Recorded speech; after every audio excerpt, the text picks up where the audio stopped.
নমস্কার, গল্পের শব্দ চ্যানেলে আপনাদের সকলকে স্বাগত। এটি আমার ফার্স্ট ভিডিও হতে চলেছে। আজকের গল্প রবীন্দ্রনাথ ঠাকুরের লেখা কাবুলিওয়ালা। আমার ৫ বছর বয়সের ছোট মেয়ে মিনি একদণ্ড কথা না কইয়া থাকতে পারে না।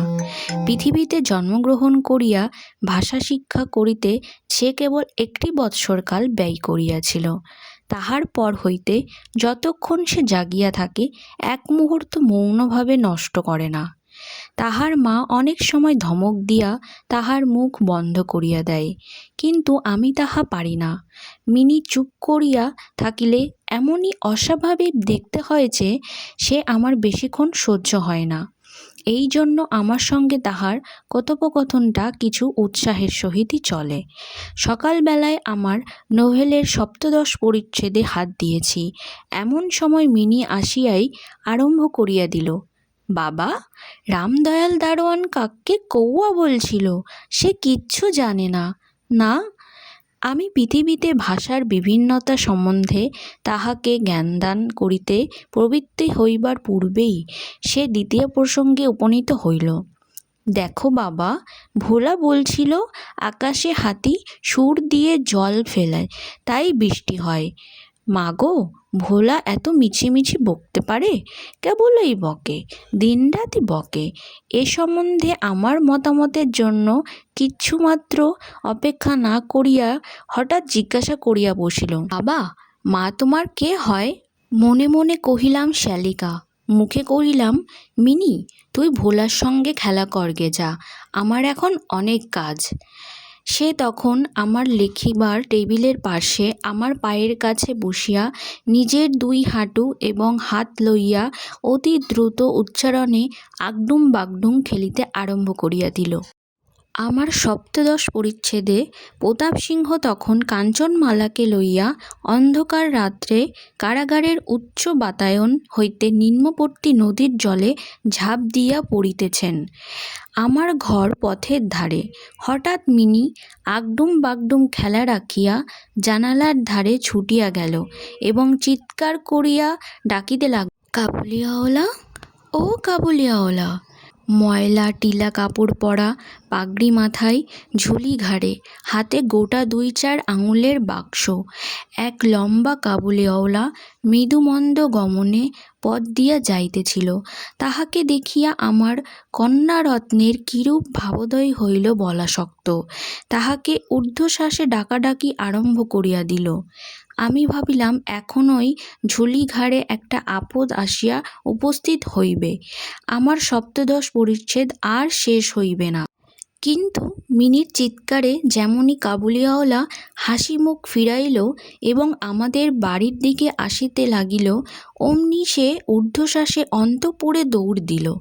তাহার আর চিহ্ন দেখিতে পাওয়া গেল না। তাহার মনের মধ্যে একটা অন্ধবিশ্বাসের মতো ছিল যে ওই ঝুলিটার ভিতর সন্ধান করিলে তাহার মতো ২-৪টে জীবিত মানব সন্তান পাওয়া যাইতে পারে। এদিকে কাবুলিওয়ালা আসিয়া সহাস্যে আমাকে সেলাম করিয়া দাঁড়াইল।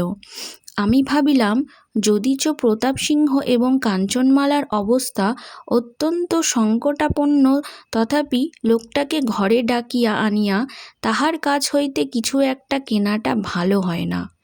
কিছু কেনা গেল। তাহার পর ৫টা কথা আসিয়া পড়িল।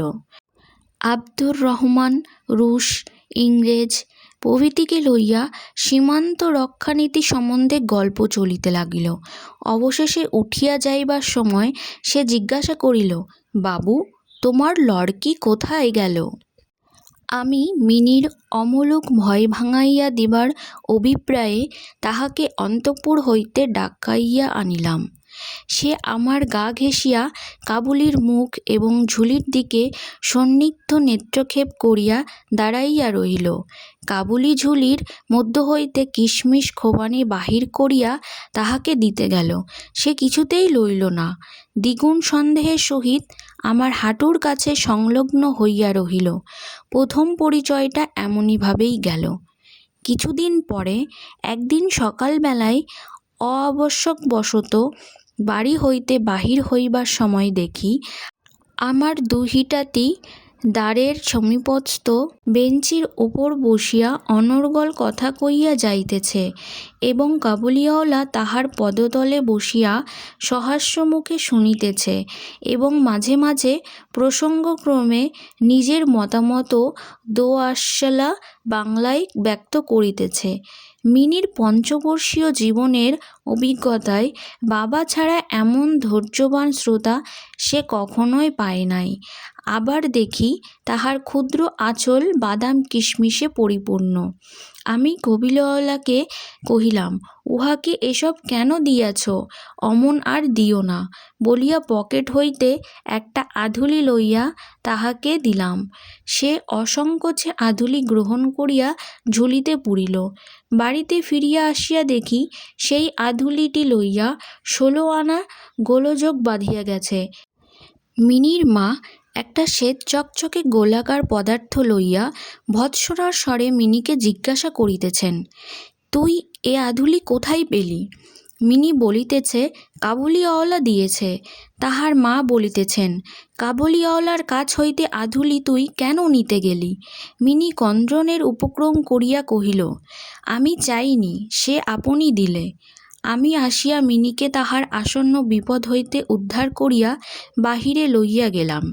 সংবাদ পাইলাম কাবুলিওয়ালার সহিত মিনির এই যে দ্বিতীয় সাক্ষাৎ তাহা নহে। ইতিমধ্যে সে প্রায় প্রত্যহ আসিয়া পাস্তা বাদাম ঘুষ দিয়া মিনির ক্ষুদ্র লুব্ধ হৃদয়টুকু অনেকটা অধিকার করিয়া লইয়াছে। দেখিলাম এই দুটি বন্ধুর মধ্যে গুটিকতক বাঁধা কথা এবং ঠাট্টা প্রচলিত আছে। যথা রহমতকে দেখিবা মাত্র আমার কন্যা হাসিতে হাসিতে জিজ্ঞাসা করিত, কাবুলিওয়ালা, ও কাবুলিওয়ালা, তোমার ও ঝুলির ভেতর কি? রহমত একটা অনাবশ্যক চন্দ্রবিন্দু যোগ করিয়া হাসিতে হাসিতে উত্তর করিত, হাতি। অর্থাৎ তাহার ঝুলির ভেতরে যে একটা হাতি আছে, এইটাই তাহার উপহাসের সূক্ষ্ম মর্ম। খুব যে বেশি সূক্ষ্ম তাহা বলা যায় না। তথাপি এই উপহাসের উভয়েরই বেশ একটু কৌতুক অনুভব করিত। এবং শরৎকালের প্রভাতে একটি বয়স্ক এবং একটি অপ্রাপ্তবয়স্ক শিশুর সরল হাস্য দেখিয়া আমারও বেশ লাগিত। উহাদের মধ্যে আরও একটা কথা প্রচলিত ছিল। রহমত মিনিকে বলিত, খোকি, তোমার শ্বশুর বাড়ি কখনো যাবে না। বাঙালির ঘরের মেয়ে আজন্মকাল শ্বশুরবাড়ি শব্দটার সহিত পরিচিত, কিন্তু আমরা কিছু একেলে ধরনের লোক হওয়াতে শিশু মেয়েকে শ্বশুরবাড়ির সম্বন্ধে সজ্ঞান করিয়া তোলা হয় নাই। এই জন্য রহমতের অনুরোধটা সে পরিষ্কার বুঝিতে পারিত না। অথচ লোকটার একটা কোনো জবাব না দিয়া চুপ করিয়া থাকা নিতান্ত তাহার স্বভাব বিরুদ্ধ। সে উল্টিয়া জিজ্ঞাসা করিত, তুমি শ্বশুরবাড়ি যাবে? রহমত কাল্পনিক শ্বশুরবাড়ির প্রতি প্রকাণ্ড মোটা মুষ্টি আস্ফালন করিয়া বলিত, আমি শ্বশুরকে মারবে। শুনিয়া মিনি শ্বশুর নামক কোনো এক অপরিচিত জীবের দুরবস্থা কল্পনা করিয়া অত্যন্ত হাসিত। এমন শুভ্র শরৎকাল। প্রাচীনকালে এই সময়েই রাজারা দিগ্বিজয়ে বাহির হইতেন। আমি কলিকাতা ছাড়িয়া কখনো কোথাও যাই নাই, কিন্তু সেই জন্যেই আমার মনটা পৃথিবীময় ঘুরিয়া বেড়ায়। আমি যেন আমার ঘরের কোণে চিরপ্রবাসী। বাহিরের পৃথিবীর জন্য আমার সর্বদা মন কেমন করে।